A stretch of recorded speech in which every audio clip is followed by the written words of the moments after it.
Hello दोस्तों, मेरा नाम है राहत ज़ुमाना और आप देख रहे हैं health care professional YouTube channel.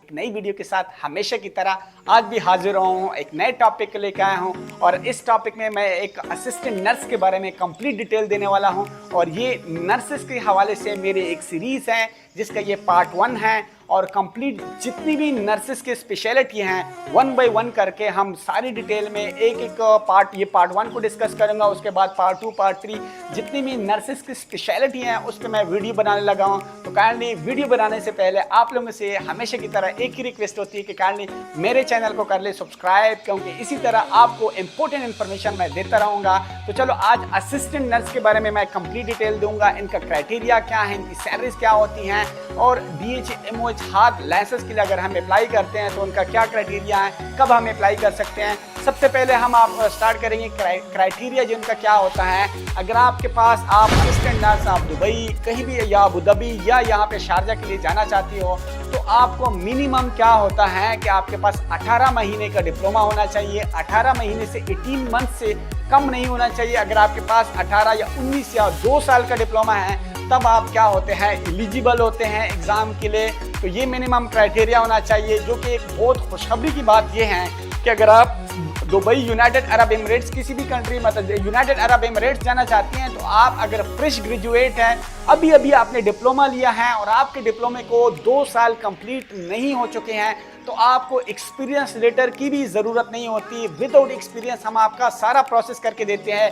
ये बहुत खुशखबरी की बात है, क्योंकि बहुत ज़्यादा जो कैंडिडेट्स होते थे वो क्या करते थे कि फॉर एग्जांपल उनका डिप्लोमा जब हो जाता था तो उनको एक्सपीरियंस रिक्वायर्ड होती थी, जो कि अभी यूनाइटेड अरब एमिरेट्स ने जितने भी नर्सेज हैं उनके लिए क्या कर दिया है, ये असिस्टेंट नर्स जो नर्स है इनके लिए कोई भी एक्सपीरियंस नहीं चाहिए अगर आपके डिप्लोमे को 2 साल अभी कंप्लीट नहीं हुए। हाँ, एक सूरत में चाहिए, फॉर एग्जांपल आपके डिप्लोमे को 2 साल कंप्लीट हो चुके हैं तब आपको मिनिमम 1 ईयर का एक्सपीरियंस आपको रिक्वायर्ड है असिस्टेंट नर्स के लिए। मतलब आपकी जो डिग्री है या डिप्लोमा है उसको 2 साल कंप्लीट हो चुके हैं, फिर आपको डिप्लोमा जो रिजल्ट फाइनल ईयर का रिजल्ट अनाउंस हुआ है उसके बाद मिनिमम 1 ईयर का एक्सपीरियंस आपको रिक्वायर्ड है, तब आप इस असिस्टेंट नर्स अप्लाई या GNM नर्स आप अप्लाई कर सकते हैं या एज अ नर्सिंग टेक्नीशियन आप अप्लाई कर सकते हैं। ये मैंने क्राइटेरिया डिस्कस किया। इसके बाद डॉक्यूमेंटेशन बताऊंगा। जो सबसे पहले आपको पासपोर्ट, एक फ़ोटो होना चाहिए आपके पास। उसके बाद आपकी मैट्रिकुलेशन जो मैट्रिक है उसका जो है ना आपके पास मार्कशीट या रिजल्ट कार्ड होना चाहिए।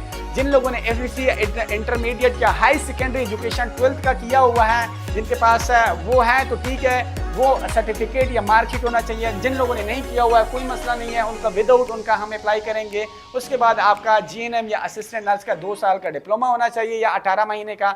और डिप्लोमे के बाद आपकी जो ट्रांसक्रिप्ट होती है वो साथ में होने चाहिए। आपका होम कंट्री का जो लाइसेंस होता है, रजिस्ट्रेशन सर्टिफिकेट वो होना चाहिए। साथ में आपका गुड स्टैंडिंग सर्टिफिकेट आपके होम कंट्री का वो होना चाहिए। अगर फ्रेश ग्रेजुएट है तो आपको एक्सपीरियंस की कोई ज़रूरत नहीं है। दोबारा बता रहा हूँ, अगर आपके डिप्लोमे को 2 साल कंप्लीट हो चुके हैं तो फिर 1 ईयर का मिनिमम, कम से कम 1 ईयर का होना चाहिए। जितना ज़्यादा है वो कोई मसला नहीं है। तो 1 ईयर का एक्सपीरियंस फॉर एग्जांपल अगर आपके पास है, डिग्री को 2 डिप्लोमे को हो चुके हैं तो एक्सपीरियंस भी आपने साथ में मिलाना। अगर नहीं है, फ्रेश ग्रेजुएट है तो एक्सपीरियंस नहीं चाहिए। उसके बाद आपका ये डॉक्यूमेंट है आपके, अगर ये डॉक्यूमेंट है तो आप सारा प्रोसेस हम आपको प्रोफेशनली करके देते हैं। और नेक्स्ट स्टेप आता है यहाँ पे स्कोप का। मैं आप लोगों को एक चीज़ गारंटी के साथ बता सकता हूँ कि नर्सेस को मैंने हमेशा फर्स्ट प्रायोरिटी पे रखा है। हमेशा जितनी भी कंट्री हैं, आप किसी भी कंट्री में जाते हैं, अगर आपके पास आपने नर्सिंग का कुछ किया हुआ है तो आपको जॉब करने से कोई भी नहीं रोक सकता। लेकिन उस कंट्री का अगर आपके पास लाइसेंस है तो अगर आपके पास नर्सिंग असिस्टेंट नर्स है, यहाँ पे वैकेंसी स्कोप एक हाई नंबर स्कोप रहता है, क्योंकि एक रजिस्टर्ड नर्स के साथ असिस्टेंट नर्स होना बहुत ज़रूरी है।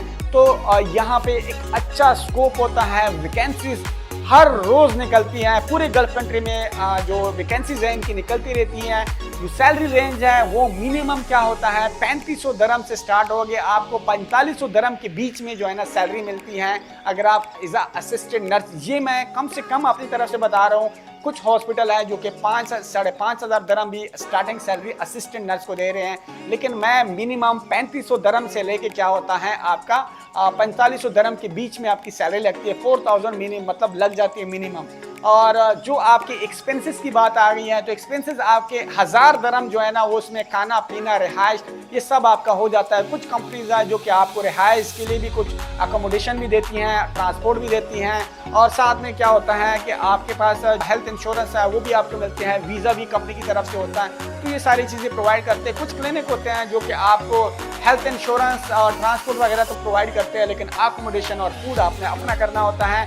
तो मिनिमम जहन में आप 1000 दरम आप उसका एक्सपेंस के लिए रख ले अपने सारे, बाकी आपकी सारी प्रॉफिट या बचत हो जाती है। तो ये सारी डिटेल थी। अगर आप इस असिस्टेंट नर्स सारा प्रोसेस करवाना चाहते हैं, हम पूरे गल्फ कंट्री के लिए सऊदीया, Oman, Qatar, Bahrain, United Arab Emirate, Kuwait, इन सब, ओमान के लिए सब के लिए प्रोसेस करते हैं। अगर आप जाना चाहते हैं तो आप हमारे व्हाट्सएप नंबर पे कांटेक्ट कर सकते हैं, और हम ऑनलाइन क्रैश कोर्सेज भी प्रोवाइड करते हैं जिसमें आपका फर्स्ट अटेम्प्ट में आपका एग्जाम भी पास आउट हो सकता है। तो आप हमारे व्हाट्सएप नंबर पे कांटेक्ट कर सकते हैं अगर आपने हमसे प्रोसेस करवाना है। हम प्रोफेशनली अच्छी से सारी चीज़ें आपको गाइड करते हैं और प्रोसेस स्टेप बाय स्टेप करके देते हैं, और बच्चों की तरह आप लोगों को समझाते हैं, जिसमें आपको कोई हेडेक नहीं होती। तो काइंडली मेरे व्हाट्सएप नंबर पे कांटेक्ट कर सकते हैं। अगर मुझसे कोई चीज़ें मिस हो गई तो आप मुझे कमेंट बॉक्स में ज़रूर बता सकते हैं। मिलते हैं पार्ट 2 में, तब तक के लिए अल्लाह हाफिज़।